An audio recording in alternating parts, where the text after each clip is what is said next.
So other than that, thank you for your faithfulness in giving. We haven't spoken about money in a long time, and I don't specifically want to just speak about money. I want to just address it as it comes up in the biblical passages as we move through various books of the Bible. That's how I want to present the Bible to you now. You will see that in 1 John, I didn't go verse by verse through every chapter. I skipped parts of the verses. I'm leaving that for you to read on your own. But I'm also using those verses as part of the broader biblical context so that you have an idea of what the story is about. Context is very important, right? The context of the Bible is very important. And so you cannot accurately interpret the scripture without the context. You have to understand the context. Context is important. So always remind yourself, context, context, context. Now there's various ways to look at context. Okay, so I will present it to you in this passage this morning. So pay attention to what I call context today as we read through it. So turn with me in your Bible to 1 John chapter 3. 1 John chapter 3. Now the Gospel of John that we find in the beginning of the New Testament, the fourth Gospel, and 1 John, 2 John, 3 John, and Revelation is all written by the same person. All of these are written by the Apostle John. And the Apostle John later became the Bishop of Ephesus. So he went to Ephesus. Ephesus is a place that had some issues. Paul sent Timothy to Ephesus. And in Ephesus there are a lot of false teachers in the church that are affecting the people or misleading people in the church. And Paul sends Timothy, and later the Apostle John goes there as well, and he becomes the Bishop of Ephesus. And so in his writing, he's writing to address some of the heresies that put its head out in Ephesus. He's addressing those heresies. It's affecting the world, but it is especially prevalent in Ephesus. And so when you read the book of Ephesus, when you read 1 Timothy, 2 Timothy, and when you read 1 John, then you have to understand that this is about Ephesus, okay, and what is happening in that place. That's important as a context. Verse 4, starting at verse 4, it says, everyone who does sin also does lawlessness, and sin is lawlessness. And you know that he was manifested, who? Christ, in order to take away sins, and in him there is no sin. And no one who abides in him sins. No one who sins has seen him or has come to know him. Little children, let no one deceive you. The one who does righteousness is righteous, just as he or just as Christ is righteous. The one who does sin is of the devil, because the devil sins from the beginning. The Son of God was manifested for this purpose. He says it twice. He says it in verse 4, and he says it here again. For this purpose, but to destroy the works of the devil. Not only to take away sin, as he said earlier, but to destroy the works of the devil. Everyone who has been born of God does not sin, because his seed abides in him. And he cannot sin, because he has been born of God. Shoo. It almost sounds like those of us who do sin as Christians, that we don't belong to God, right?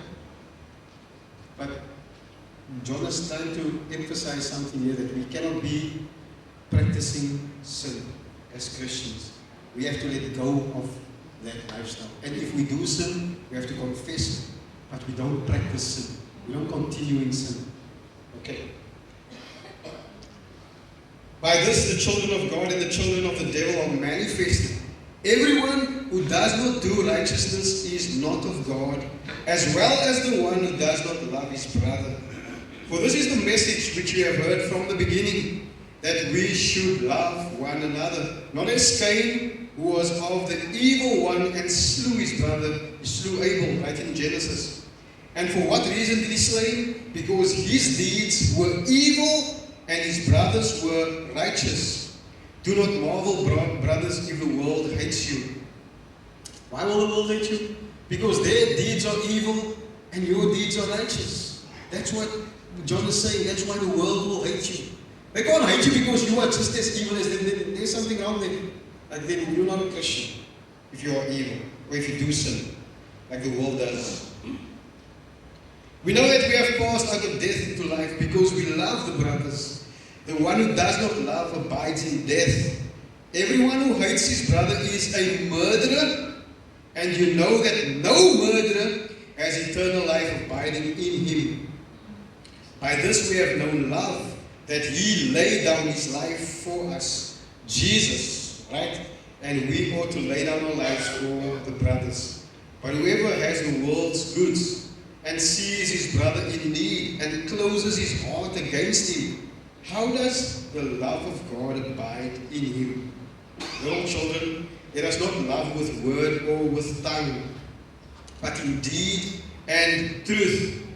By this we will know that we are of the truth, and will assure our heart before him in whatever our heart condemns us, for God is greater than our heart and knows all things. Beloved, if our heart does not condemn us, we have confidence before God, and whatever we ask we receive from him, because we keep his commandments and do the things that are pleasing in his sight.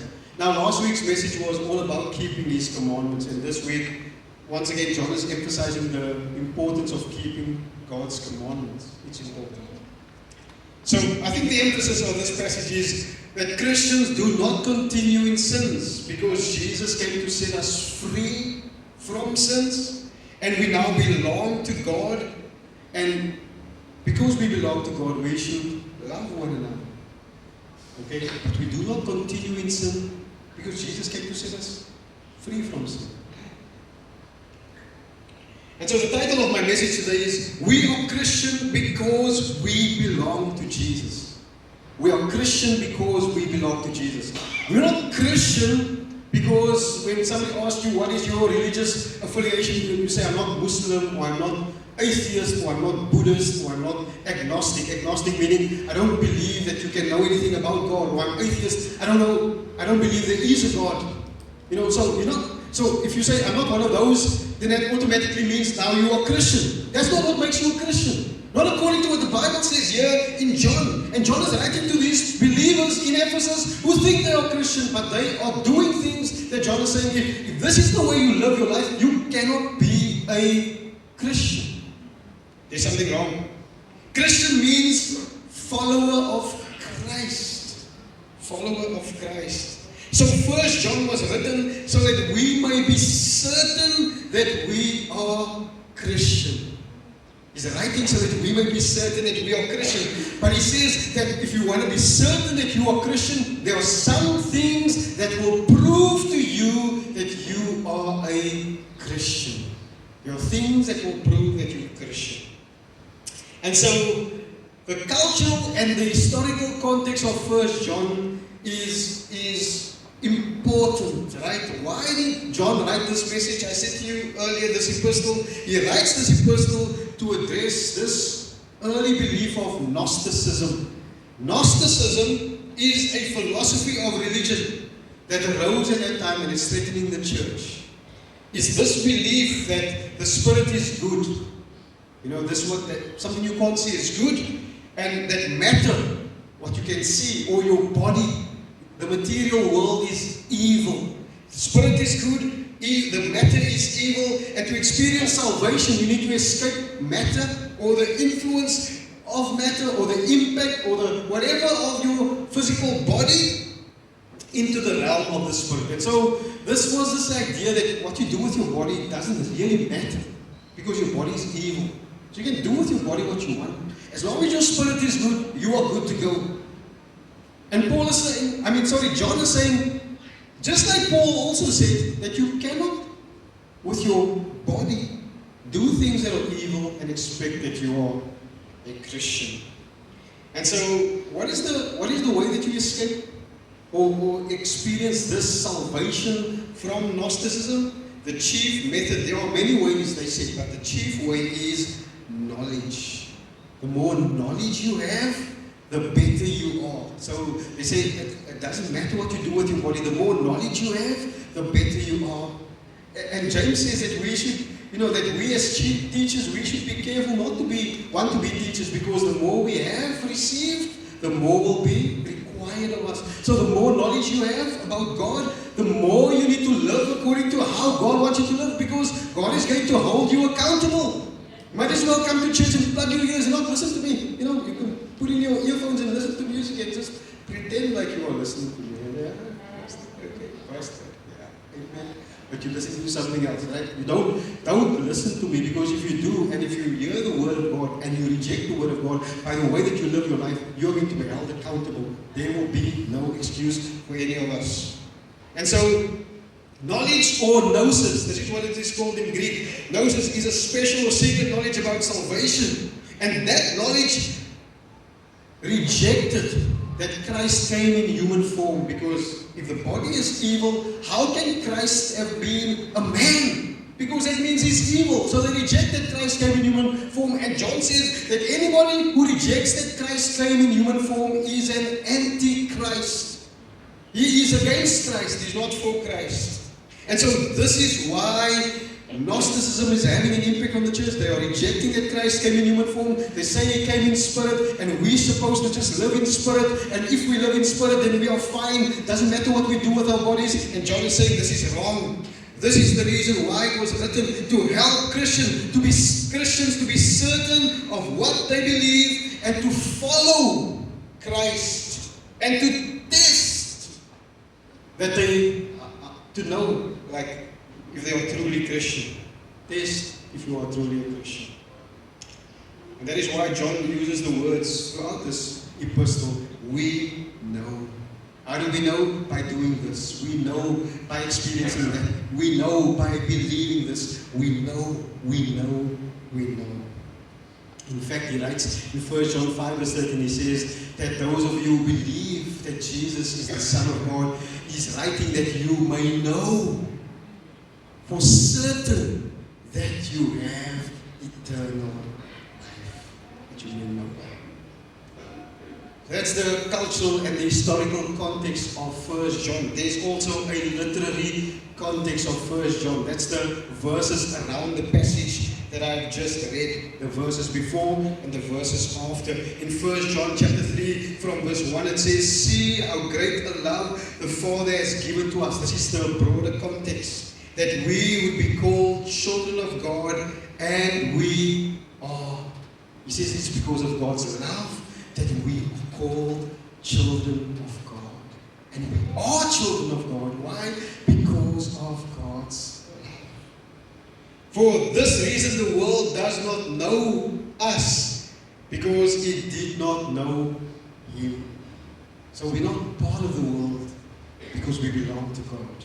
We belong to Christ. Beloved, now we are the children of God, and it has not been manifested as yet what we will be. We know that when He is manifested, when Christ is manifested, we will be like Him. This is His second coming, because we will see Him just as He is. And everyone who has this hope fixed on Him purifies himself just as He is pure. So there is what John wants us to do. He wants us to purify ourselves.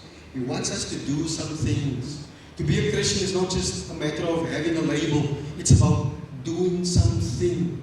This is not for you to get yourself into heaven. No, you can't go to heaven without Christ. You go to heaven because of Christ. But you change your lifestyle because Christ saved you. You can't say, I'm saved, and you'll continue to live an old life, because that means you're not saved. How can you be saved from sin, and saved from death, and saved from hell, and saved from the power of the devil, and you continue to live as if the devil is still your master? He says that's not how it works. You need to change. You need to purify yourself just as He is pure. Verse 23 of 1 John chapter 3 says, and this is His commandment, that we believe in the name of His Son Jesus Christ, and love one another just as He gave a commandment to us. And the one who keeps His commandments abides in Him, and He in Him. So we abide in Him, and then John says He, Christ, abides in the one who keeps the commandments of God.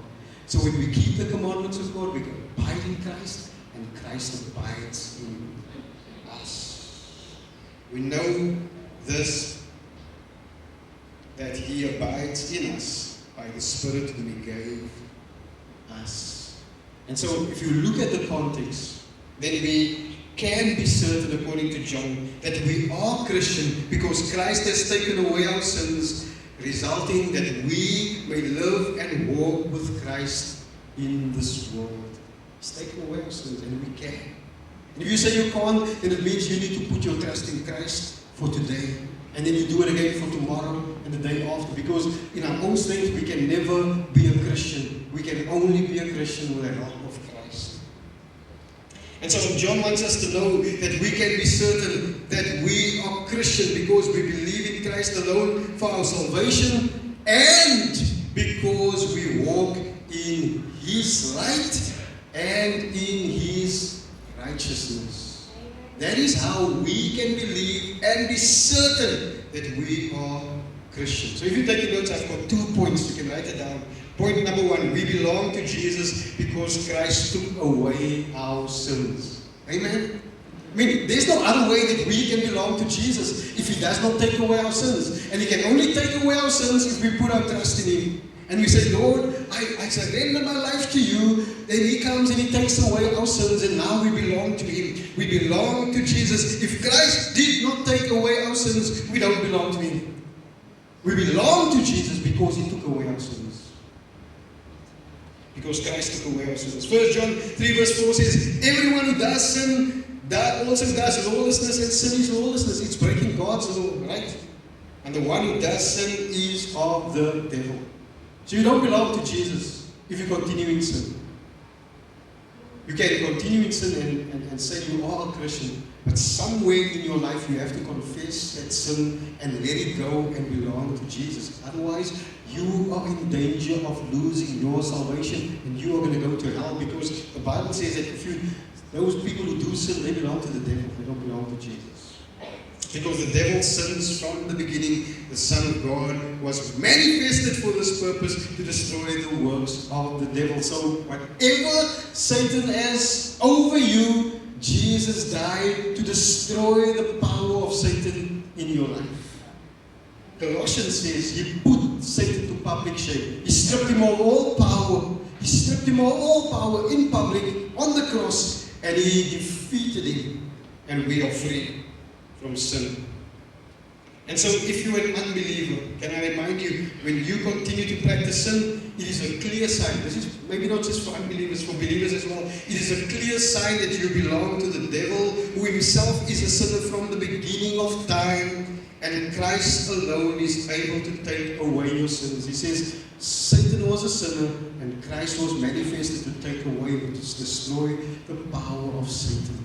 He can do it, and you can experience God's power in your life. And yes, you're not going to be perfect. Yes, you're going to sin. Yes, you're going to fail. But you're not committed to living a life of sin. You are committed to living a life of Christ. The life of Christ, following Christ, then serving Him, giving your life to Him, and He's going to help you. And when you sin, you confess and you ask God to forgive you. We belong to Christ because He took away our sin. 1 John 3 verse 5, and you know that He was manifested in order to take away sins. And in Him there is no sin. The one who abides in Him, no one who abides in Him sins. No one who sins has seen Him or has come to know Him. And that's the difference, right? When we abide in Christ, when we have a relationship with Christ, when we walk with Him, when we follow His word, when we read His word, when there's a connection with Christ, that's where we begin to drift away from doing what is wrong, and we continue to practice what is right. And Christ helps us. When we abide in Him, He says, no one who abides in Him sins. And that doesn't mean that there are going to be times when you don't sin. Because earlier He said that when we sin, there's an advocate. And He said, if we say we have no sin, we deceive ourselves. So He's not contradicting Himself. He's just saying that you need to realize that you are a sinner and you need Christ and you need to abide in Christ. And that's the way that you are able to overcome sin, by abiding in Christ. There's no other way. You're going to continue to struggle until you surrender your life to Christ and ask Him to help you. This is a struggle. This is a struggle that we will have until we leave this world. But we cannot be committed to living our old life when Christ has given us a new life. We take on this new life and we are committed to this new life. We are Christian, not in label, not in name only, but in word and in deed and in action.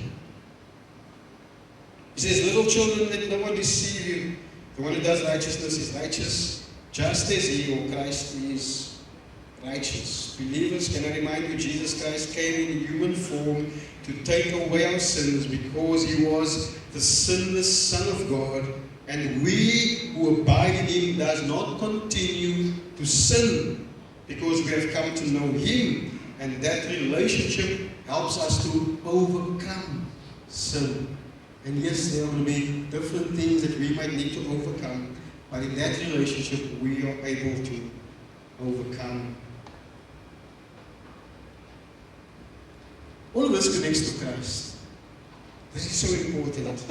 John connects all of this to Christ. That's why I can say this in 1 John 3 verse 5. He says, and you know that He, Christ, was manifested in order to take away sins. 1 John chapter 1 verse 2 says, and the life was manifested. Once again, Christ.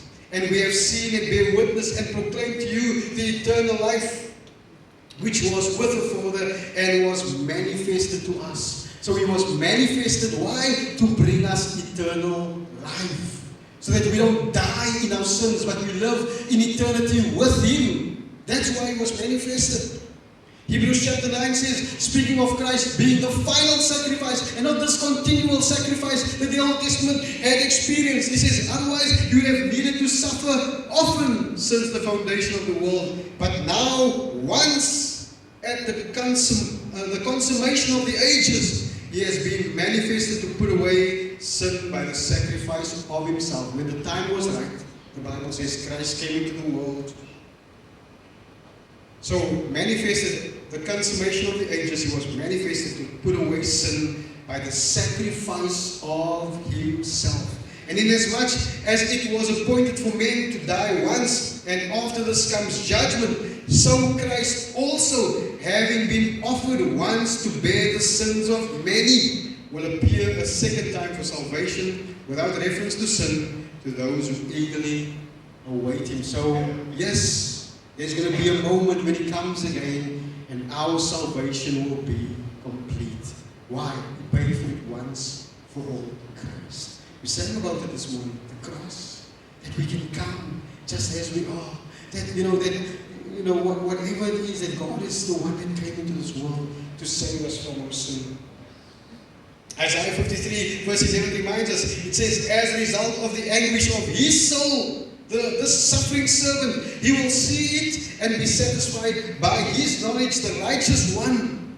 My servant will justify many. This Christ, this Messiah will justify many as He will bear their iniquities. He bore our sin, our iniquities, our failures. He took it upon Himself. Why? To justify us, so that we stand before God just as if we have never sinned. That's what justify means. To justify us, to stand before God righteous and holy, not because we are, but because He was, and He paid for our sins on the cross. And this is what John is trying to remind these believers, that they should put their trust in Jesus. If they're struggling with sin, it's because they have not let go of their old life and they are holding on to it, when instead of holding on to Christ, who is able to give them victory over sin.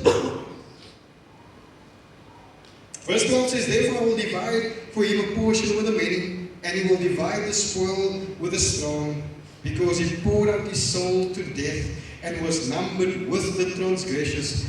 Yet He Himself bore the sin of many. He bore our sin and interceded for the transgressions. Isaiah reminds us, He bore the sin of many. 1 Peter chapter 2 verse 21 reminds us, for to this you have been called, since Christ also suffered for you, leaving you an example that you should follow in His steps, who did no sin, nor was any deceit found in His mouth, who being reviled was not reviling in return, while suffering. He was uttering no threats, but kept entrusting himself to the one who judges righteously, who himself bore our sins in his body on the tree, so that having died to sin, we might live to righteousness. By his wounds you were healed of the sickness, this disease of sin. It says, by his wounds you were healed. He bore your sins. And so as a believer, and I remind you, Jesus Christ came in human form to take away our sins because he was the sinless Son of God. And we who abide in him does not continue to sin because we have come to know him. And in that relationship, we are helped to overcome our sin. Point number 2, if you're taking notes, we belong to Jesus and we love those who are in need by helping them. You see, John is saying to his fellow Christians, you cannot claim to be a Christian but ignore those who have a genuine need. Now, I know we live in a world where there are lots of people who don't really have a need. They pretend to have a need. But if you know someone who has a genuine need and he's a fellow brother, he's a fellow Christian, you shouldn't close your heart to them, you should help them. That's what John is saying. In fact, Jesus said this to his disciples in John 15. He said that this is how the world will know that you are my disciples, if you love one another. And he says, there's no greater love than to lay down your life for a friend. That's what he came to do, and he's calling us to have the same love for our fellow brothers and sisters. 1 John 3 verse 11 says, for this is the message which you have heard from the beginning, that we should love one another. Not as Cain. Cain didn't love, he hated his brother, he killed his brother because his deeds were evil and his brothers were righteous. He says, do not marvel, brothers, if the world hates you. So the way that you live your life, a life of love, the world is going to hate you because they're going to look at you and they're going to realize that they are not. But the world cannot love better than Christians. If the world loves other people more than Christians do, then there's something wrong. Because we should have that kind of love. That the world should look at us and they will hate us because of the way that we love. And that doesn't mean that we just go around and giving people handouts. That sometimes means that we need to speak the truth in love. And that's why the world also might hate us. When you speak out against what you see that is wrong and sinful, that's also how we love. The Bible says that love is not just something that we do to keep the peace. No, we must speak the truth in love. We must be angry and not sin, the Bible says. In that whole context, it's speaking about speaking the truth in love to one another. The world hates us, but we don't hate the world. We love the world. That's why we confront the world. That's why we help the world. That's why we help those in need. That's why we speak the truth in love, because we love the world. We don't hate the world. And so in 1 John chapter 3, verse 14, he says, we know that we have passed out of death into life because we love the brothers. The one who does not love, love abides in death. Everyone who hates his brother is a murderer, and you know that no murderer has eternal life abiding in him. And by this we know we have known love, that he laid down his life for us. You can find that in John chapter 15. Jesus speaks to them about love and laying down your life for your brother. And sometimes that means laying down your life for the people in your own home, right? You know, sometimes we just, like our wives and our husbands, we forget that we must love them, and we need to realize that this is what John is calling us. It's not just we need to lay down our lives for one another. We sacrifice. Not all sacrifice is about death. It's about little things too, right? We sacrifice little things. That's how we do it. Verse 17 says, but whoever has the world's goods and sees his brother in need and closes his heart against him, how does the love of God abide in him? Little children, let us not love with word or with tongue, but in deed and truth. It says, don't just say you love, show it. Show it in deed and in truth. Show that you love. This is where you need God to guide you. Because not everybody that asks you for help might have a genuine need. But you need to ask the Holy Spirit to guide you. And you need to discern. And you need to help those who genuinely are in need. And not reject them, not push them away. Not turn your back on them when you are able to help them. You need to help them. And so believers, can I remind you, we know that we are Christian and that we are alive in Christ because we love our fellow Christians and we are willing to sacrifice ourselves in small or big ways for fellow brothers and sisters.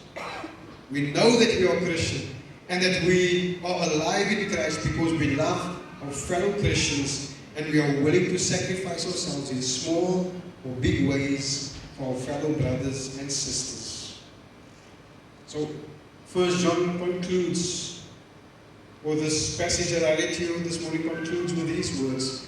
In verse 19 it says, and by this we will know that we are of the truth, and will assure our heart before Him. In whatever our heart condemns us, for God is greater than our heart and knows all things. So you know, if your heart condemns you because there are things that you are doing that is out of line with what the Scripture says, you know before God, through His Word, that you are wrong.